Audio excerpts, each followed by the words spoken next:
Welcome to my FMP Research Powerpoint. So, what are my key research questions? So, what games would I like to draw inspiration from or reference? What era are they from? What makes a puzzle game? And how will I progress if I get stuck? So, and also, what software will I be using? I've answered these by using secondary research to help me look other games that'll be similar to mine where and then I can then get inspiration from those games. So I've been doing this on Itch and Secure Arcade because they have games that I can easily find that would be alike instead of um, looking at a studio game which will be further away from what I could actually create myself. Um, I've also included this in the game tests because I think that the game will work fine. With the error, I think that the current time will work fine, as you won't be able to really tell since you're in a haunted house. So I've looked at other games, and the error doesn't really seem, or the time frame doesn't really seem to affect them that much. So I've used sources such as Skira and Itch to play games online because they're closer to what could make in a studio game. So I will continue to use these because they have really good ideas that I can use, and I can see what they've done in the same situation as me. So inspirational research, I have looked into games that are similar that use features that I want to put into my game.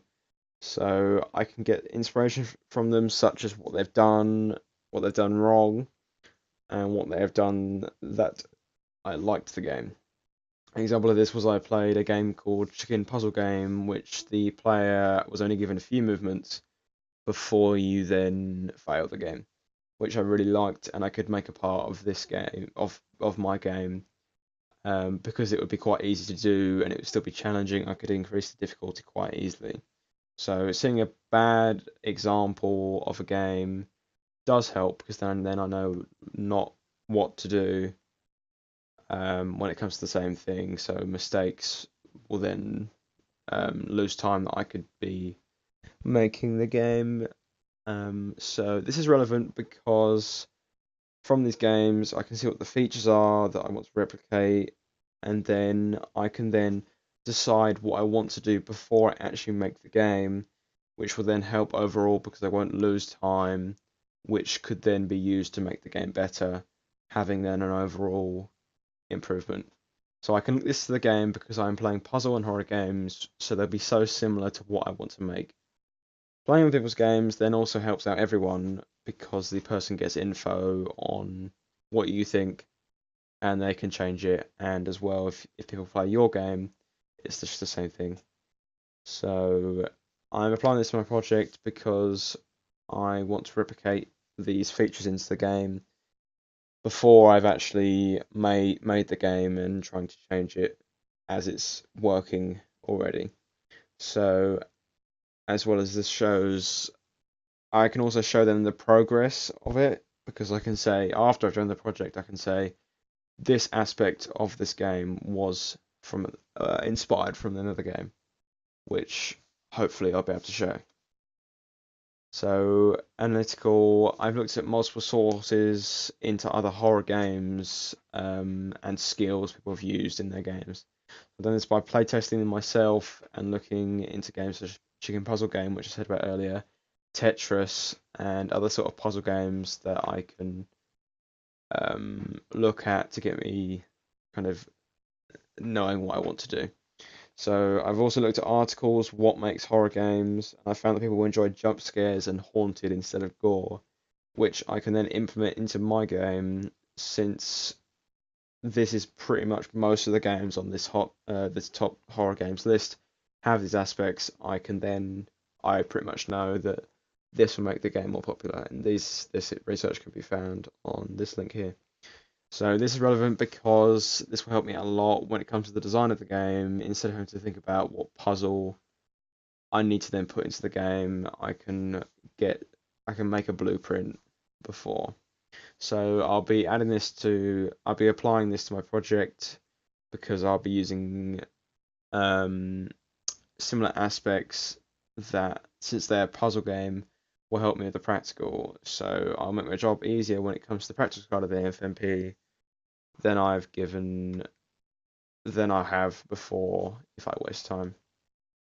So the technical side, I've gathered some information about how to make puzzle games online by looking at YouTube videos so that I can see what people are actually doing in their coding instead of playing other people's games, because it won't really help if I'm just playing them.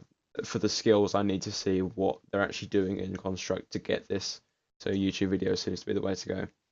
So from this, I've actually learned how to create effectively a puzzle. So if a block is on the right square, it will then stay there as a puzzle would in real life.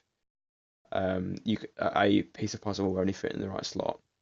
So I would like to put this into the game because it would be an interesting puzzle to put into it, and I think it would add more game juice to the game idea and make it more professional.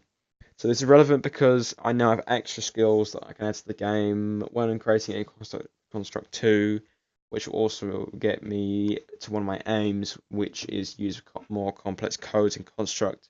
So researching ways to make puzzles would then help me use more complex codes. So I will then apply this to my project by using skills that I've learned into the game. I feel like this will help the game generally because I will need to know multiple ways how to make puzzles. When it comes to it, that's what I would like to do. And I shouldn't be spending time researching how to make these puzzles that I would like to create.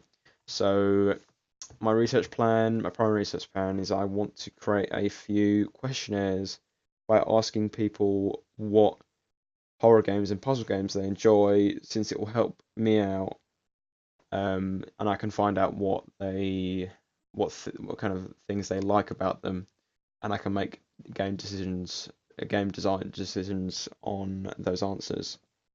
So I'll be making the questionnaires and putting them online to the class, or anyone can answer them.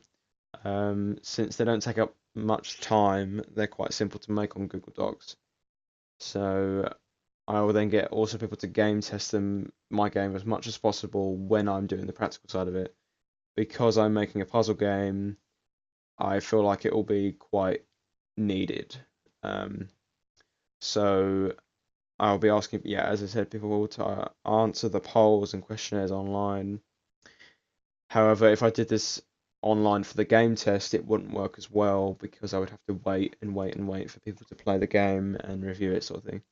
So I'll be getting them to answer questions about puzzles and horrors, about the particular features of them that they like and dislike.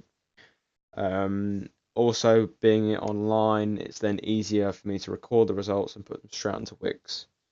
So I also get people to game test the game when I'm making it. As I said before, it will be essential when making the puzzles, since there is so much that can go wrong. The puzzles could be too easy or too hard, and the gameplay could just be way too slow or too fast. So this will help and influence my project because then I will know what people think of the game and I have a better outcome of the game eventually. So I can improve it or make it better from the gameplay experience by the player listening to what people think to then create eventually the best experience for the player. Right, that was my PowerPoint. Thank you very much.